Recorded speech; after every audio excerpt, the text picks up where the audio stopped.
President-elect Trump is responding to special counsel Jack Smith's move to dismiss the 2 felony cases against him.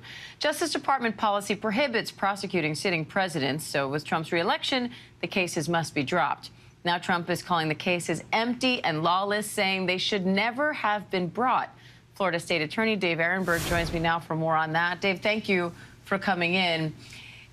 Is this it for Trump's legal troubles, or could these cases resurface once he's out of office? Diane, the 2 key words in the dismissal were without prejudice, which means it is possible after January 2029 that the cases could be resurrected. 2 issues with that. There's a potential statute of limitations issue.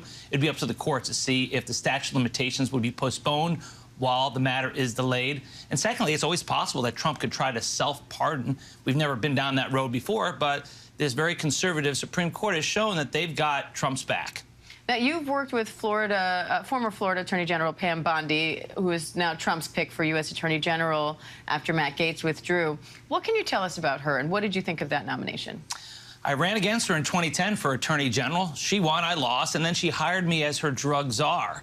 So that took a lot of moxie to hire a Democrat to work with her, and the Republican leadership was not pleased with her. So she's willing to cross party lines. She's someone who cares deeply about the issue of illicit fentanyl, the opioid epidemic, and she's very well liked within political circles. She has friends on both sides of the aisle. She is no Matt Gaetz. She's not going to burn the place down. Now, with that said, she is a Trump loyalist. She loves him, and she's going to be loyal to him in a way that Lindsey Graham and some of the other sycophants are not, because I think what Lindsey Graham and those guys do is they praise him to his face, and then behind his back, they say something else. She's a true believer. She is loyal to him. And so I think she will engage in, pushing his priorities, from immigration to getting tougher on fentanyl to hopefully clamping down on anti-Semitism on college campuses. But the thing that may be most controversial would be launching investigations into the investigators, a la John Durham and Bill Barr.